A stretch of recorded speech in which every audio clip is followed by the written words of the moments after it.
देवी श्री अहिल्या की पवित्र पावन नगरी महेश्वर से लगभग 25 किलोमीटर दूर ग्राम पाडलिया में लोक उत्सव गणगौर का पर्व लोक परंपराओं और आधुनिक स्वरूप तथा श्रृंगार के साथ मनाया गया।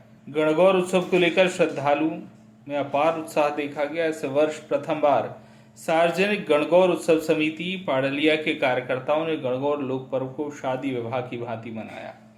सार्वजनिक गणगौर उत्सव समिति के आयोजन की चर्चा अब आसपास के कस्बों और शहरों में हो रही है। सार्वजनिक गणगौर उत्सव समिति के कार्यकर्ताओं ने विवाह रस्म की तरह आयोजन कार्यक्रम की पत्रिकाएं छपवाकर स्थानीय नागरिकों के साथ उनके रिश्तेदारों, बहन बहनोई और अन्य परिजनों को पहुंचाते हुए उन्हें आदर पूर्वक आमंत्रित किया। गणगौर उत्सव समिति द्वारा छपवाए गए कार्डों में माता के आगमन से लेकर महिला संगीत, गणगौर पूजन, महिला पाती खेल, मेहंदी, रात्रि जागरण, भजन और माताजी का विसर्जन कार्यक्रम अंकित थे।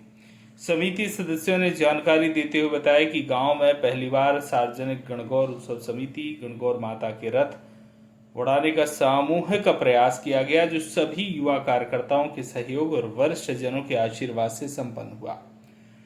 आमंत्रण पत्र अनुसार 1 अप्रैल मंगलवार को माता का आगमन हुआ, जबकि सार्वजनिक गणगौर उत्सव समिति द्वारा गुरुवार को माता के सभी रथों को मेहमान स्वरूप रोका गया।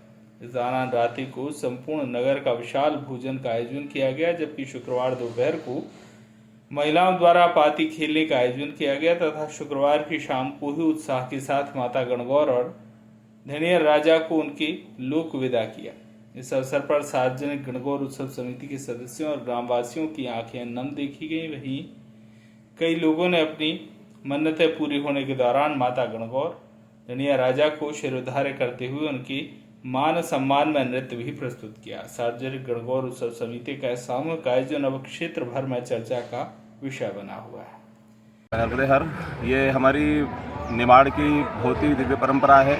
इसके मूल भाग में देखा जाए तो ये राजस्थान से परंपरा चल रही है, लेकिन हमारे निमाड़ में भी, पूरे निमाड़ में, पश्चिम निमाड़ हो, पूर्व निमाड़ हो, मालवा तक भी हम देखें तो ये पूरी परंपरा निमाड़ की चल रही है। ये गणगौर उत्सव भगवान शंकर और पार्वती का उत्सव है।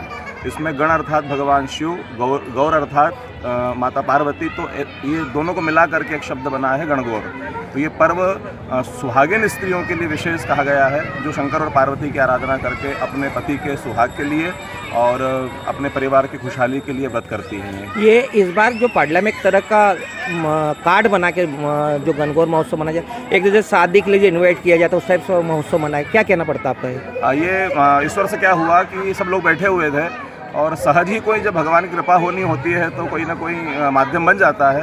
तो इस वर्ष रथ बुड़ाने की जो हमारे परंपरा रही है उसमें एक ही परिवार था और प्रतिवर्ष लगभग 2-3 लोग होते हैं और कभी कभी तो रह जाते हैं, रथ बुड़ाने वाले इतने होते, लेकिन इस वर्ष पटेल परिवार के द्वारा रथ बुड़ाया गया। दूसरे दिन कोई बुड़ाने वाला था नहीं, इसलिए सार्वजनिक रूप से इसको मनाया गया। और आपको पता है कि वर्तमान में भी उत्सवों को लेकर के सबका उत्साह अधिक होता है, तो इसलिए हमारे यहाँ इस वर्ष जो रथ बुड़ाने का जो संकल्प लिया सब युवाओं ने और सब भक्तों ने, तो सबका मन हुआ कि इसको भव्य रूप से मनाया जाए। इसलिए हल्दी का भी प्रोग्राम, मेहंदी का प्रोग्राम और साथ में महिला संगीत का भी कल कार्यक्रम वहाँ पर रखा गया था। कल सभी का सहभोज हुआ और आज भी सबका भंडारा सहभोज आज। शास्त्री जी, इसमें एक देखा जा रहा है कि जो कार्ड छपाए गए उसमें आपने मेन उद्देश्य जो बहन बेटियाँ को लेके बनाया गया है, हाँ, क्या कहना पड़ता है? यह भी है कि देखिए, जो बहनें हमारे यहाँ से चली जाती हैं उनको फिर सार्वजनिक रूप से एकत्रित होने का मौका नहीं मिलता है, क्योंकि कभी बहनें आती भी है तो राखी पर आती है, साथ में कभी कभी शादी विवाह आदि में साथ में परिवार में आती है, लेकिन सार्वजनिक रूप से जो सखी सहेलियाँ